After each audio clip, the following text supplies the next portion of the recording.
Hello বন্ধুরা, আমি মানি চলে আসলাম একটি মিনি ব্লগ ভিডিও নিয়ে। তো তোমরা সবাই জানো আমি গিয়েছিলাম আমার একটা বান্ধবীর বাড়ি। তো সকালবেলা ঘুম থেকে উঠে আমার আর কি কাজ, তারপর আমি ছিলাম বসে, আর তারপরে আমার বান্ধবীর কাছে যেগুলো আমার আবদার ছিল, মানে সকাল সকাল ওর এই স্পেশাল মুড়ি মাখাটা খেতে আমি এত দূর গিয়েছিলাম, মালদা, বামুনগ্রাম থেকে মালদা গিয়েছিলাম। এটার মধ্যে আছে পেঁয়াজ, শসা, কাঁচা লঙ্কা, তেল, চানাচুর, অনেক কিছু। তারপর এটা খেতে খেতে চা চলে আসলো, তারপরেই মাটনের তেল দিয়ে চলে আসলো ঘুগনি।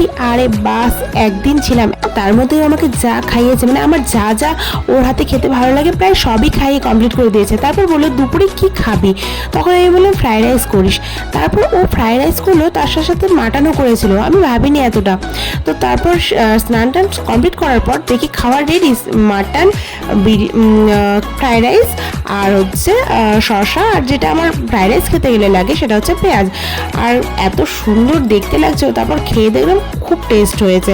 তো তোমরা কে কে ফ্রাইড রাইস আর মাটন দিয়ে খেতে ভালোবাসো? আমি চিকেন, মাটন সব কিছুর সাথে ফ্রাইড রাইসটা, মানে মেন কথা আমি খুব ভালোবাসি। তো একদিনেও আমাকে যা খাইয়েছে আমি লাইফে ভুলবো না। তো কেমন লাগছে তোমাদের এই ভিডিওটা অবশ্যই কমেন্ট করে জানিও। খাওয়া দাওয়ার পরে আমি বাড়িতে আসার জন্য রেডি হয়ে বেরিয়ে গেলাম। তো চলো টাটা, অবশ্যই কমেন্ট করে জানাতে ভুলো না যে ব্লগটা কেমন লাগলো তোমাদের।